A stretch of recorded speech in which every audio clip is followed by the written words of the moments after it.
Imagine this.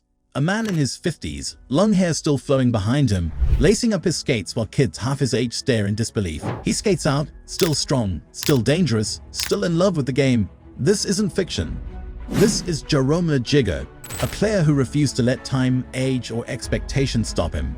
To understand how a boy from a small town behind the Iron Curtain became a legend who outlasted generations, we have to go back to where it all began. Jaromir Jagr was born on February 15, 1972, in Kladno, Czechoslovakia. Back then, his country was under communist rule, shattered by the Soviet Union. Life was tough, money was scarce, and opportunities were limited. But Jagr's father believed his son had only one way out: hockey. From the moment he could walk, he was pushed onto skates. By age 3, he was already gliding across frozen ponds. By age 7, he was training like no other kid. While most children were still figuring out school and friends, Jagr was doing 1,000 squats a day on top of chores at his family's farm. He was obsessed, driven, almost possessed by the game. "I cannot give up," he would later say. And from the very beginning, that was true. His strength shocked everyone. He wasn't just playing with kids his own age, he was skating circles around players 2 or 3 years older. Coaches would put him against tougher competition, thinking it would slow him down. Instead, it only made him better. By the time he was 10, no matter who was on the ice, Jaromir was usually the best player out there. As a preteen, Jagr joined a hockey school in his hometown of Kladno, a place meant for serious players. Yet even there he stood out. After training with his age group, at just 15 years old, Jagr reached the top league in Czechoslovakia, skating against grown men, many of them hardened veterans. Most teenagers would have been crushed, but he thrived. His mix of size, strength, and dazzling hands made him look like he belonged there. And within 2 years, he was already on the Czech national team, the youngest member to represent his country at the time. Then at the World Championship, he proved he could handle NHL-level players, helping Czechoslovakia win a bronze medal. Scouts from North America couldn't ignore him anymore, and history was on his side. Just months earlier, the Velvet Revolution had changed everything in his homeland. The communist regime was gone, and for the first time in decades, young athletes like Jagr didn't need to defect to chase NHL dreams. They could walk through the front door. That moment of freedom would change not only his life but the course of hockey history. In 1990, the NHL draft was loaded with talent, but everyone had their eyes on this long-haired kid from Kladno. The Pittsburgh Penguins took him 5th overall, making him the first player from his country drafted without defecting. That night, he wore a jersey with the number 90, a nod to the year he entered the league. But once the season started, he switched to a number that told a bigger story: 68. It was his tribute to the Prague Spring Uprising of 1968, when Soviet tanks crushed the hopes of his people. From then on, every goal, every point, carried a piece of history. He was only 18, barely spoke English, and was thousands of miles away from home. But Jaromir Jagr was about to change hockey forever. When Jaromir Jagr first arrived in Pittsburgh in the fall of 1990, he was just a teenager with broken English, a wild mullet, and the weight of this country's history stitched into the number on his back. But the Penguins weren't bringing him in for symbolism. They brought him to help build a dynasty. At first, it wasn't easy. Jagr was thousands of miles from home, living in a strange new culture, struggling to adapt. He missed his family. He barely understood his coaches. There were days when he admitted he thought about giving up and going back to Czechoslovakia. But the Penguins saw the spark in him. His teammates knew right away that his hands, his vision, and his fearlessness was something special. And then there was Mario Lemieux, the team's superstar captain, who took the young Czech under his wing. With Lemieux guiding him, Jagr blossomed quickly. He wasn't just a skilled winger, he was creative in ways the NHL hadn't really seen before. He had the size of a power forward, the hands of a playmaker, and a flair that made every shift feel like something could happen. Pittsburgh fans soon realized this kid wasn't just good, he was electric. The timing couldn't have been better.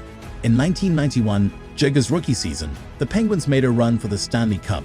And there on hockey's biggest stage, the 19-year-old showed he wasn't afraid of the spotlight. In the finals against the Minnesota North Stars, he scored one of the most unforgettable goals of that spring. A dazzling solo effort where he weaved through defenders and snapped the puck into the net. The Penguins won their first Stanley Cup in franchise history that year, and Jagr, still a teenager, lifted the trophy alongside Lemieux. For most players, one championship is the dream of a lifetime. But for Jagr, this was only the beginning. The very next season, Pittsburgh did it again. In 1992, the Penguins stormed through the playoffs, and Jagr delivered in the clutch once more. This time, he wasn't just along for the ride, he was a key part of the engine. His goals, his creativity, and his fearlessness made him a nightmare for defenders. Back-to-back Stanley Cups. At just 20 years old, Jagr already had 2 rings on his fingers. Fans in Pittsburgh gave him a nickname, Mario Jr. It was a nod to Lemieux, but it was also a sign that the city knew Jago wasn't just another supporting piece. He was the heir apparent, the future of the franchise. His long hair and wide smile made him a fan favorite, and his flair on the ice made him unforgettable.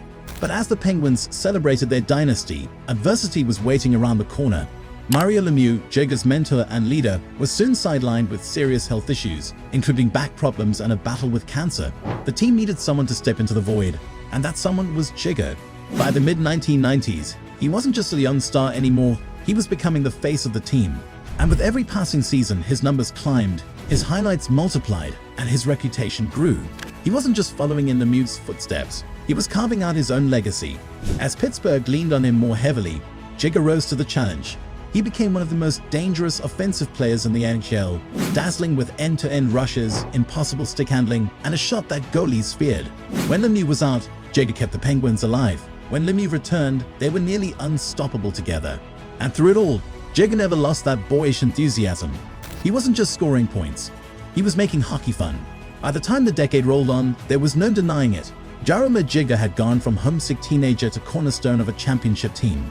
He was on his way to becoming one of the greatest players the sport had ever seen. But even for a superstar, the road ahead was filled with challenges, from rivalries on the ice to pressures off it. And soon, Jagr's career would be tested in ways no one could have predicted. By the mid-1990s, Jaromir Jagr wasn't just another young star anymore. He was the star. With Mario Lemieux in and out of the lineup battling injuries and illness, the Penguins leaned on Jagr to carry the torch. And he did it with brilliance. Night after night, he put on a show. He wasn't the fastest skater in the league, but he had this powerful gliding stride that defenders couldn't stop. He could shield the puck with his big frame, dangle through opponents with those magical hands, and unleash a quick, deadly wrist shot.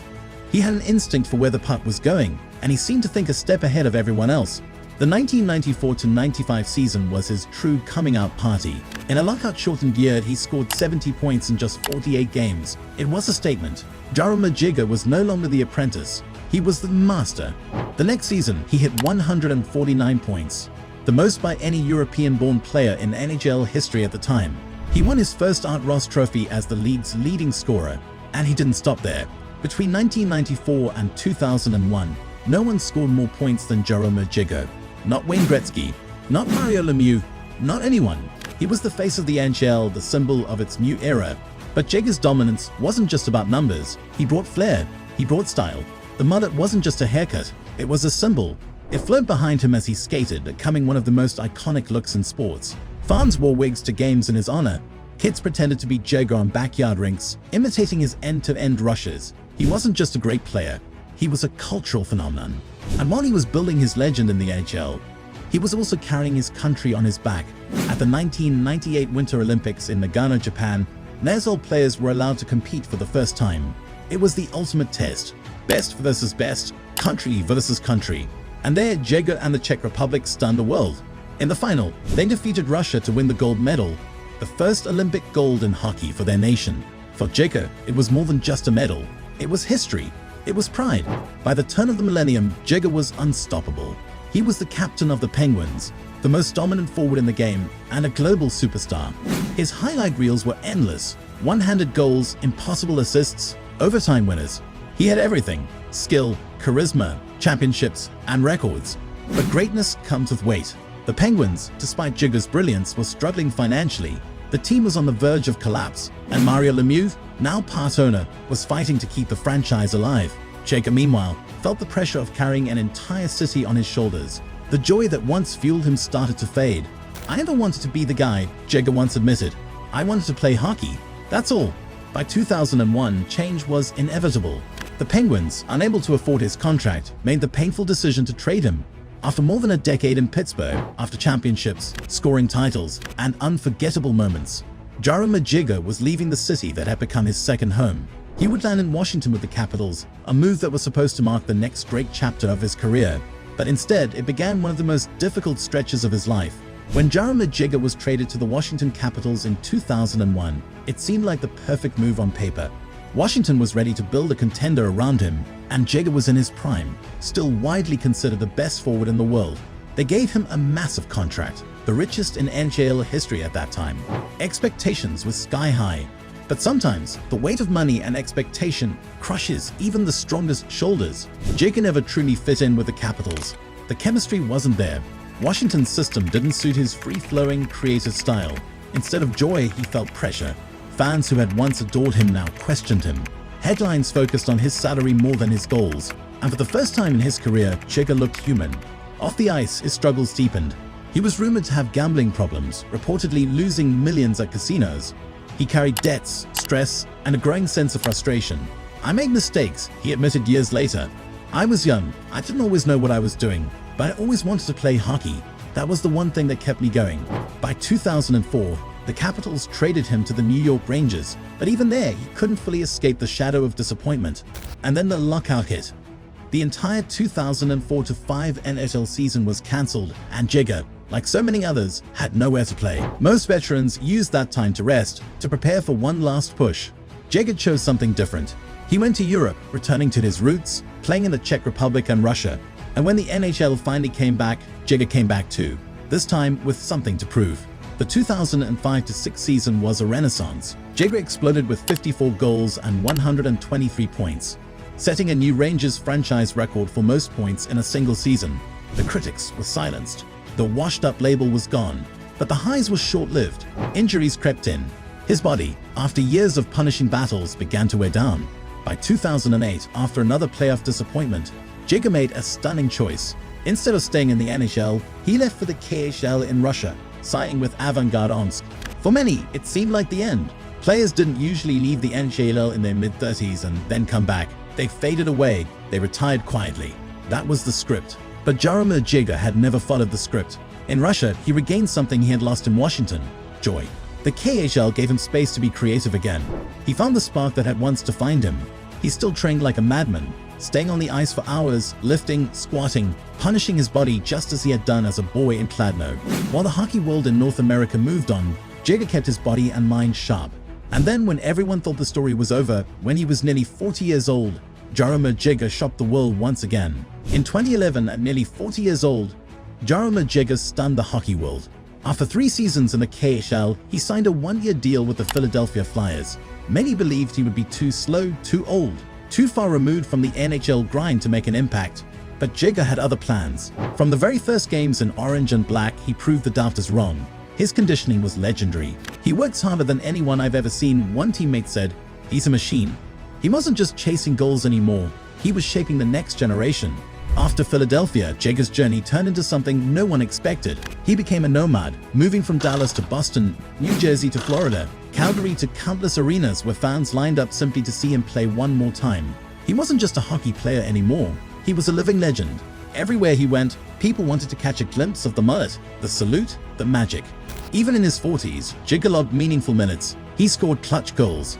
He powered through defenses half his age. He wasn't the fastest skater anymore, but he still had those hands, that vision, that ability to slow the game down and control it.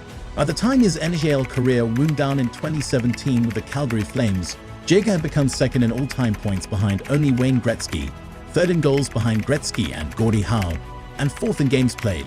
His name was etched into history forever, but even then, he wasn't done. When Calgary placed him on waivers, most thought he would retire. Instead, Jigga returned home to Kladno, the small Czech town where it all began. He didn't just rejoin his hometown team, he owned it. Literally, Jigga had purchased a majority stake years earlier, determined to keep the club alive. Now, as both player and owner, he kept lacing up his skates, scoring goals well into his late 40s and 50s. Asked why he still played, Jigga gave a simple answer: "When you love something, it's tough to give up. I love hockey. I can't give it up." And so, year after year, he carried on. No longer chasing records, but chasing the game itself. Training like he always had, skating with kids half his age, and proving that passion can outlast time. In every city, in every arena, in every corner of the hockey world, fans agreed. Jaromir Jigga wasn't just a player, he was a phenomenon. By the time Jaromir Jigga finally stepped away from the NHL, he had already secured his place as one of the greatest to ever lace up skates. 2 Stanley Cups, 5 scoring titles, a Hart Trophy, Olympic gold, World Championship gold, over 1,900 NHL points. At 45 years old, he was still producing in the NHL.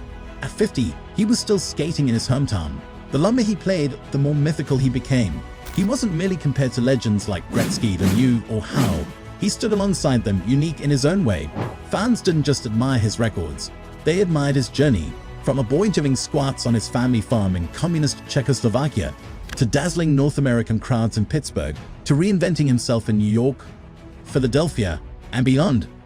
From heartbreak in Washington to redemption in the Czech Republic, from teenage prodigy to ageless wonder, the unstoppable drives to the net, the way he could take over a game with a single shift, the way he inspired laughter, awe, and respect all at once. Even as the years passed, even as his teammates grew younger and younger, Jagger remained a bridge between eras. He have faced legends like Gretzky and Lemieux, and then later guided stars like Ovechkin and Crosby. But perhaps his greatest legacy wasn't the points or the trophies, but the love. The love of the game that never dimmed. The love of the fans who followed him in every jersey.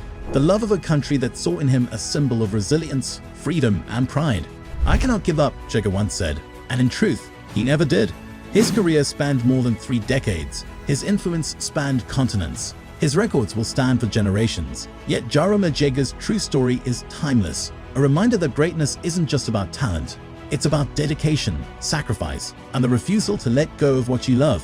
When he finally does hang up the skates for good, the hockey world will remember him not just as one of the best to ever play, but as one of the most unforgettable. Jaromir Jagr, the boy who became a star, the star who became a legend, and the legend who refused to fade.